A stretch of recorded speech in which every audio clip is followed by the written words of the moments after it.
Buenos días, mi nombre es Evelyn López Ramírez y yo voy a presentar la escuela psicoanalítica. Para empezar, hay que definir el psicoanálisis. El psicoanálisis es una teoría sobre el funcionamiento de la mente humana y una práctica terapéutica. Como se podría decir, es un método de tratamiento para los problemas psíquicos. Ahora voy a hablar un poco sobre Sigmund Freud. Sigmund Freud fue el personaje más influyente en el siglo XX, quien fue reconocido por ser el creador del psicoanálisis y la psicoterapia.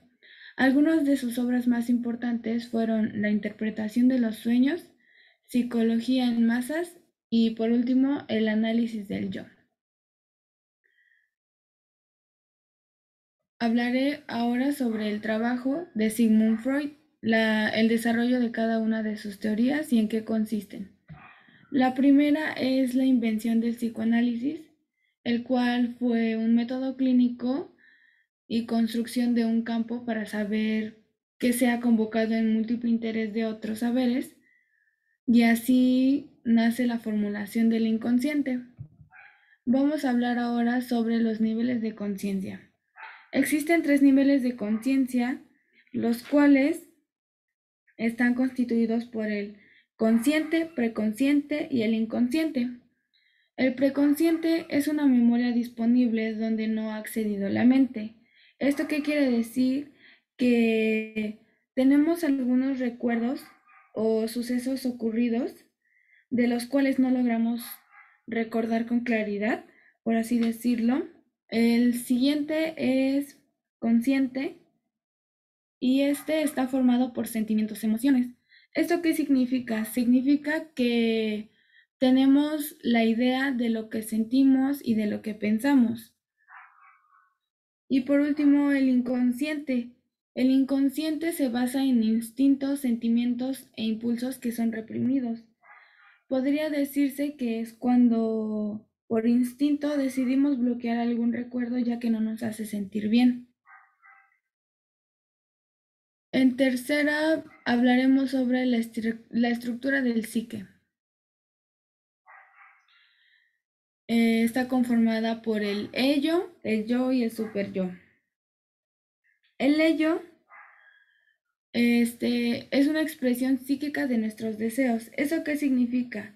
Lo que nosotros deseamos hacer. Después se encuentra el superyo. Este dicta normas morales, reglas y se enfoca en la prohibición.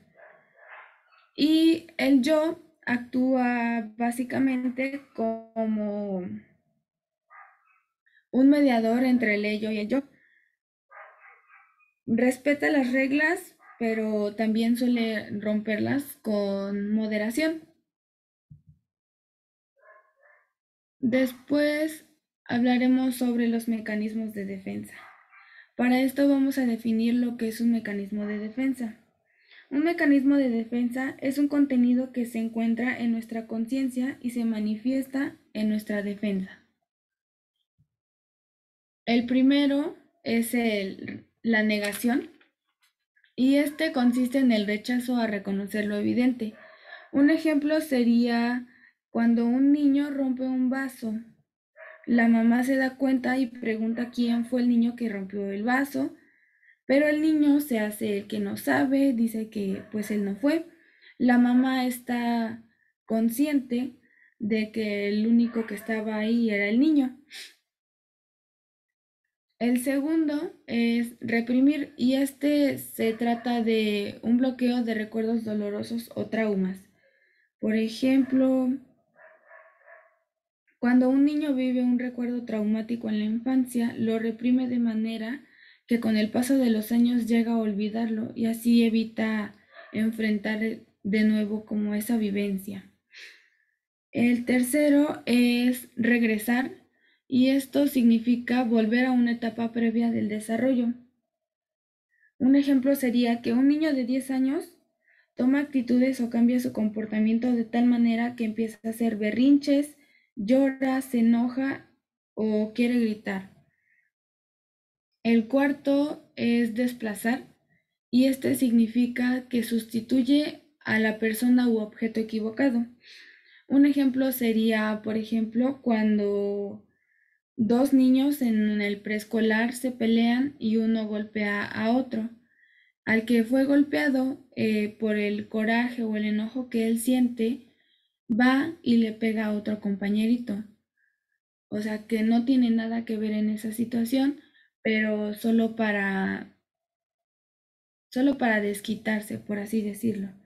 El quinto es razonar y explica que es una excusa con argumentos lógicos y detallados. Por ejemplo, sería como que yo pida permiso para ir a una fiesta y después pues regrese más tarde de lo que yo había acordado.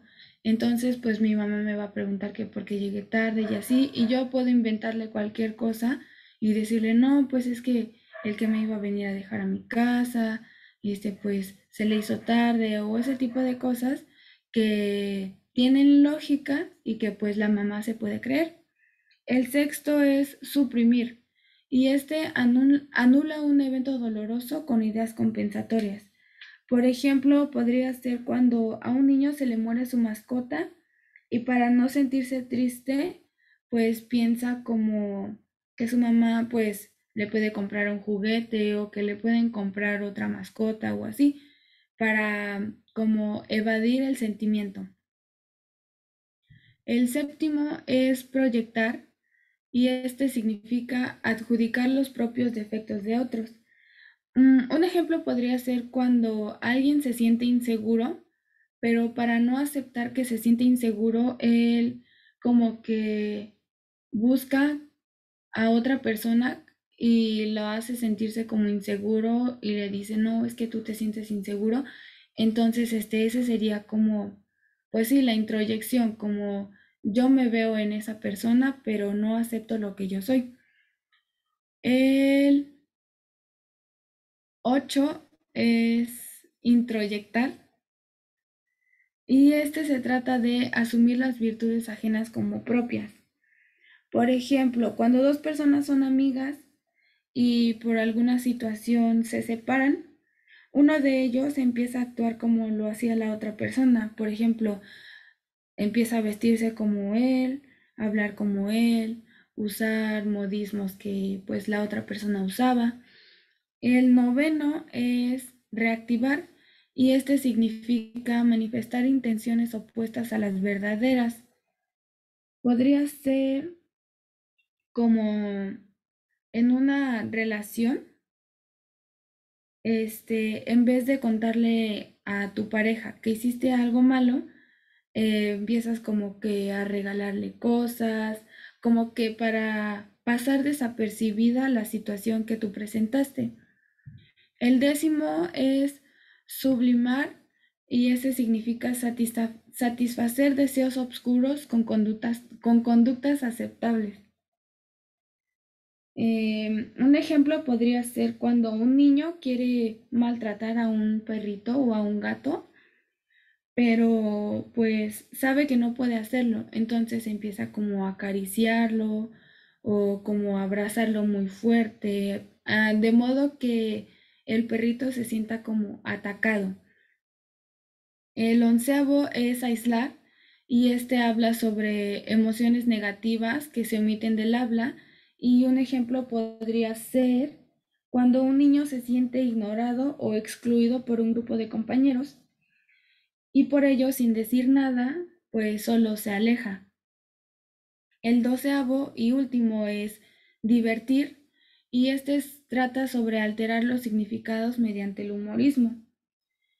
Un ejemplo que para mí es como el más claro podría ser cuando una persona se exhibe ante otro grupo de personas solamente como para quedar bien o como para sentir importancia en ese momento, aunque después de eso pues él se sienta mal por haberse expuesto porque sabe que lo que hizo está mal. Y la última teoría es la teoría psicosexual, y está compuesta básicamente de cinco etapas. La primera es la etapa oral, que va de los 0 al año y medio, y esta es como un placer obtenido a partir de la boca. Es cuando los pequeñitos empiezan a meterse los dedos a la boca o todo lo que ven se lo quieren meter a la boca, lo quieren chupar. La segunda etapa es anal y esta va del año y medio a los 3 años. Esta pues habla sobre el placer que implica a partir de la eliminación de heces fecales a medida que se desarrolla. O sea, significa que básicamente cuando el niño, pues sí, elimina pues las heces, siente como ese placer y pues como que se siente bien o algo así. La fálica es de los 3 a los 6 años y esta es un placer obtenido desde la región genital. Un ejemplo podría ser explorar su cuerpo e identificar el órgano sexual y cuestionarse sobre ello. La cuarta es latente y esta va de los 6 a los 11 años, donde se comienza el control de los impulsos sexuales. ¿Esto qué quiere decir? Pues habla sobre cuando un niño o una niña empieza a sentir atracción sobre alguien del sexo opuesto.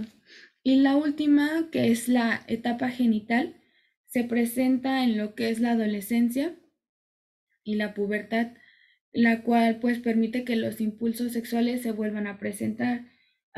Esto es básicamente lo que habla sobre cuando las niñas empiezan a menstruar y los niños empiezan a eyacular, al igual que sienten como que el deseo de experimentar sus relaciones sexuales.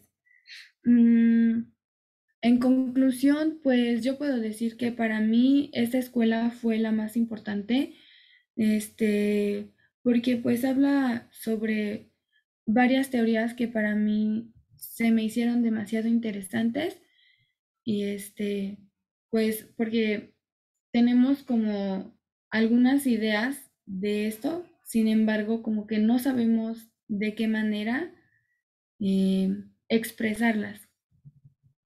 Y ya, profa, es todo. Gracias.